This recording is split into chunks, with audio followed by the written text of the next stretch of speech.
The ranch lay quiet beneath the vast New Mexico sky, a lonely spread of weather-beaten buildings and endless pasture that seemed to dissolve into the horizon. Ethan Cole had chosen this place precisely because of its isolation. Here, there were no neighbors to ask questions, no townsfolk to whisper about his past, no reminders of the life he had lost. The land asked only for work, and Ethan gave it everything he had. From before sunrise until the stars burned bright, his days followed the same steady rhythm, mending fences, checking cattle, hauling water, and listening to the wind carry dust and memories across the plain. That evening, as the sun dipped low and painted the sky in streaks of copper and blood red, Ethan rode the fence line near the dry creek bed. His horse slowed, ears twitching, and that was when Ethan noticed the movement. At first he thought it was a deer or a coyote, but then a small figure stepped out from behind a mesquite bush.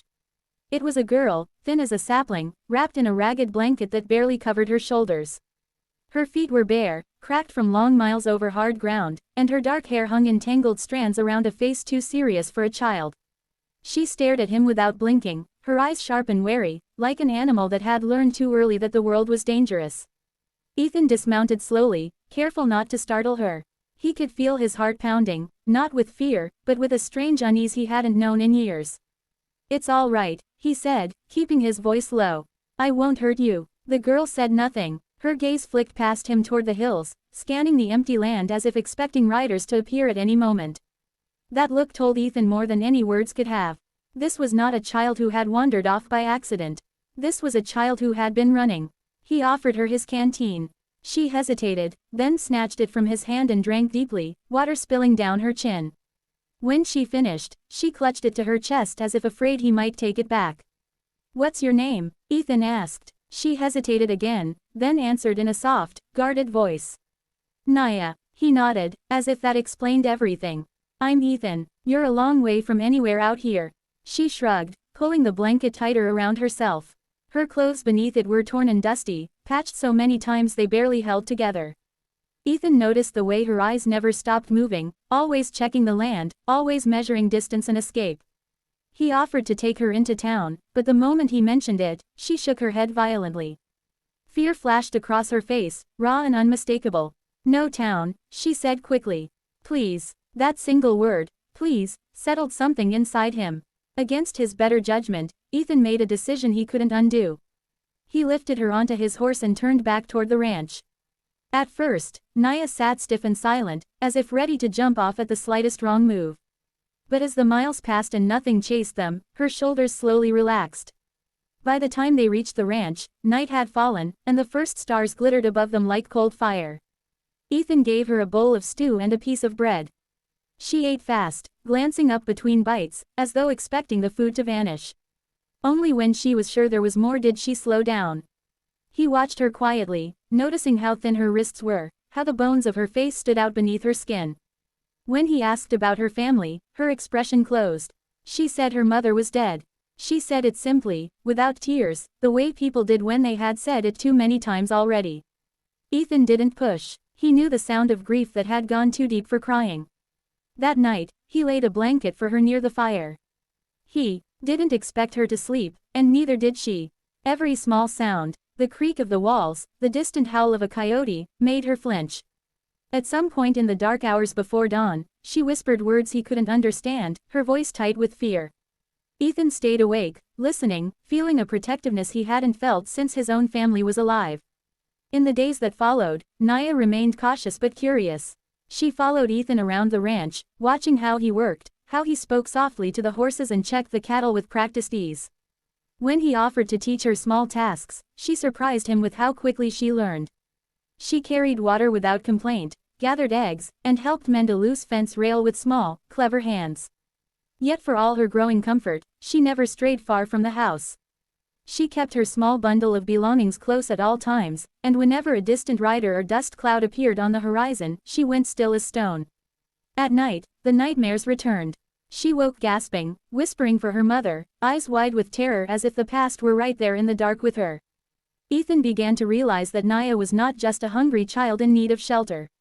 She was carrying a secret heavy enough to bend her small shoulders. He sensed it in the way she avoided certain questions, in the way she listened for hoofbeats even in her sleep. There was fear in her, but also strength, forged by loss and long miles on unforgiving land.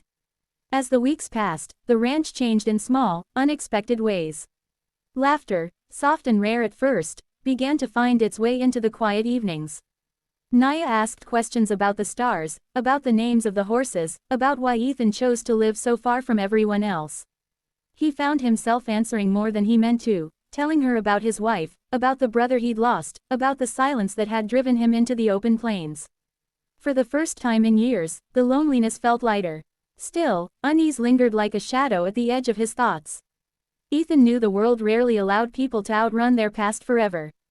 As he watched Naya sleep by the fire one night, her face finally peaceful, he couldn't shake the feeling that trouble would come looking for her, and when it did, he would have to choose just how far he was willing to go to protect the fragile life that had wandered into his care.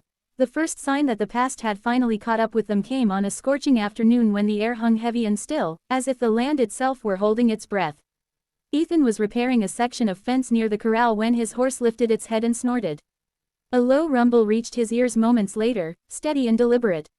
Riders. Not the careless pace of travelers, but the hard rhythm of men who knew exactly where they were going.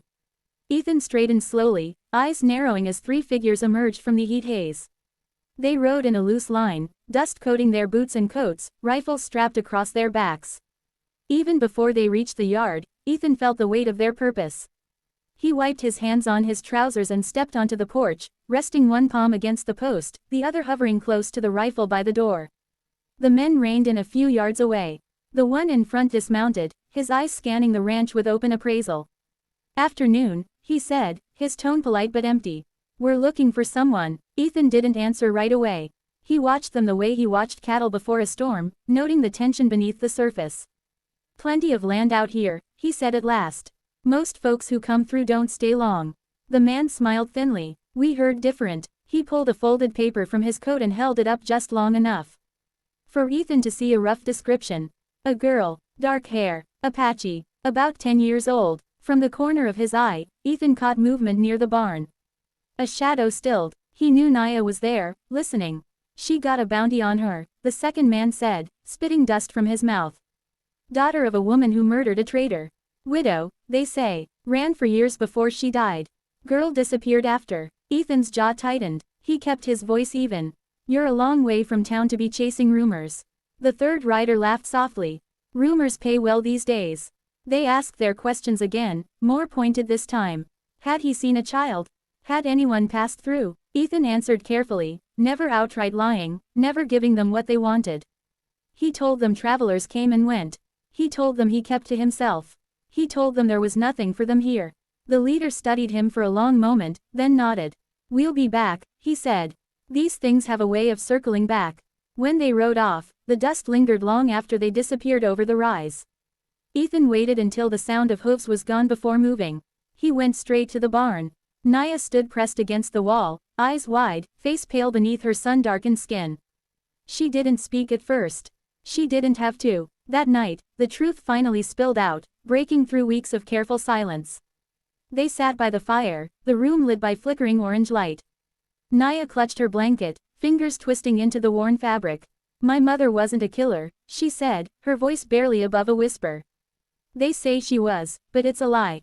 She told him about the traitor, about how he cheated her people and worked with powerful men to steal land and documents that proved it. Her mother had taken those papers to protect them, knowing they could expose everything. When the traitor tried to force them back, there was a struggle. He fell. He never got up again. They hunted her after that, Naya said, tears finally slipping down her cheeks. "We ran all the time. She got sick. She told me to hide when she couldn't run anymore. She said if they found me, they'd make me disappear too." Ethan felt a familiar anger rise in his chest, hot and sharp.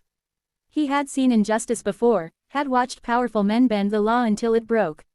Looking at Naya, he made a choice as clear as any he'd ever made. "They're not taking you," he said simply. The riders returned 2 days later, this time less patient.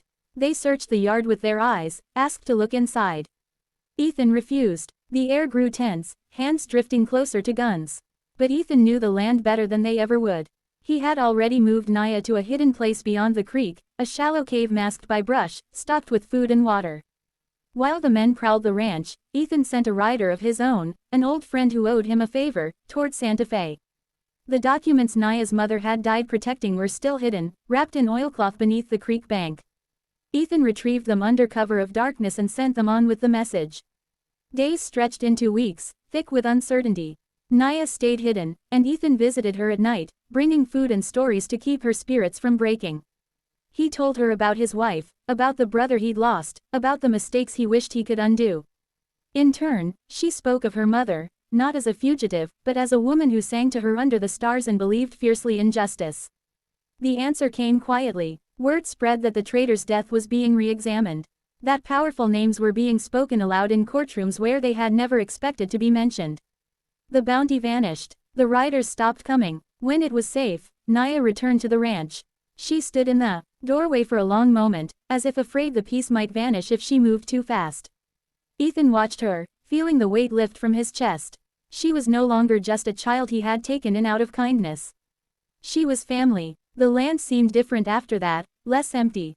Laughter came easier. The nights were quieter. And though the world beyond the horizon was still dangerous and unfair, within the wide open space of the ranch, Naya had found something she had never truly known before, a place where running was no longer necessary, and where the past, at last, loosened its grip.